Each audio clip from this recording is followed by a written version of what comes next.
શું ફ્રેન્ડ, તમે બી સાદા મમરા ખાઈને કંટાળ્યા છો? તો આજે મેં મમરામાં એક ટેસ્ટ અલગ આપ્યો છે. પેરી પેરી મસાલો લીધો છે, બહુ જ મસ્ત લાગે છે. ટેસ્ટ કરીને મેં જોયું અને તમને બતાવું કે આ રીતે વઘારજો. બધાને વઘારતા તો આવડતું હોય, પણ તમે આ મસાલો નાખીને બનાવશો ને તો તમને ખાવાની મજા આવશે.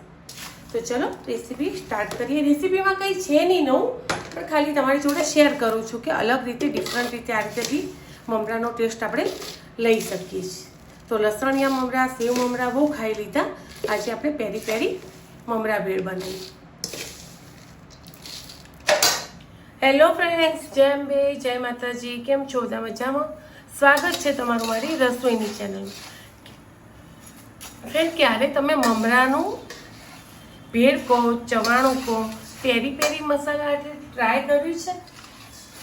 મમરા વઘારતા તો ફ્રેન્ડ બધાને જ આવડતું, કોઈ બી એવું નથી કે મમરા વઘારતા ના આવડતું.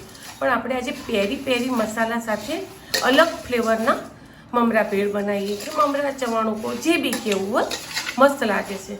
તો પહેલાં આપણે મમરા એના માટે તૈયાર કરવાના છે. તો કોરા મમરા પહેલાં આપણે શેકી લઈશું ફ્રેન્ડ. કશું જ નથી, સિમ્પલ છે. 2 મિનિટમાં તમે બનાવી શકો. અને જ્યારે બી કંઈક અલગ અલગ ખાવાનું મન થાય તેમાં ડિફરન્ટ વસ્તુ એડ કરી અને તમે એન્જોય કરી શકો અત્યારના વાતાવરણ પ્રમાણે.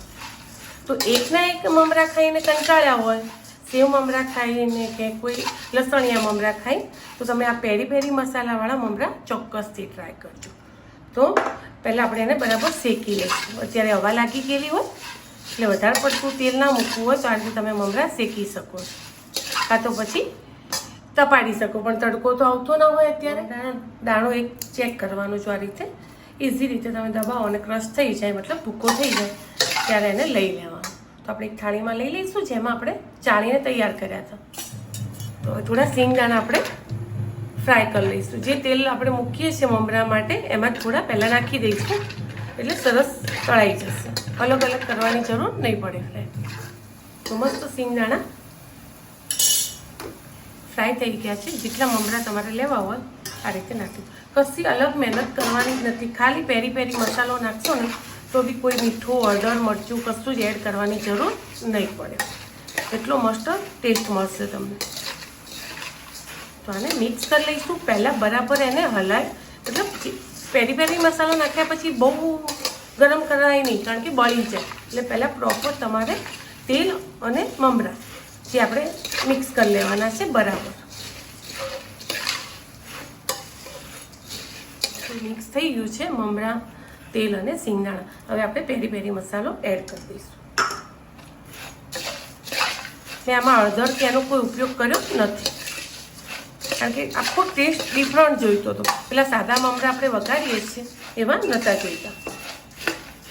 હવે ઘરની સેવ હોય તો ઘરની લો, ના હોય તો તમે બહારની સેવનો બી ઉપયોગ કરી શકો. મારા જોડે પેકેટ પડ્યું છે એટલે મેં બનાવી નથી.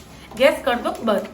અને આ રીતે એકદમ ઝીણી નાયલોન સેવ આવે છે એ એડ કરો. તૈયાર જ હોય છે.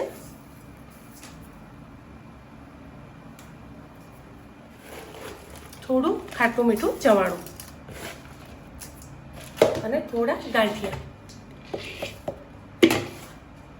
બધાને મિક્સ કરી લો અને એરટાઈટ ડબ્બામાં ભરી લો. ત્યારે કેવું લાગે કે ભેળ ખાવી છે, કંઈક અલગ ડિફરન્ટ ખાવું છે, સેવ ઉસળમાં જોઈએ છે, તો આમાંથી ખાલી જેટલું જોઈતું એટલો ઉપયોગ કરો અને એન્જોય કરો. ડુંગળી ટામેટું જ ખાલી સમારવાનું રહે ફ્રેન્ડ. ઓકે, તો આ રીતે આ મમરા પેરી પેરી મસાલાવાળા એકવાર ટ્રાય કરજો. સિમ્પલ રીતે છે, બધાને જ આવડે છે, કશું વધારે પડતું છે નહીં, પણ એક ડિફરન્ટ મળી રહેશે ટેસ્ટમાં. ઓકે ફ્રેન્ડ, ચલો તો મળીએ આગળના નવા બ્લોગમાં. બાય.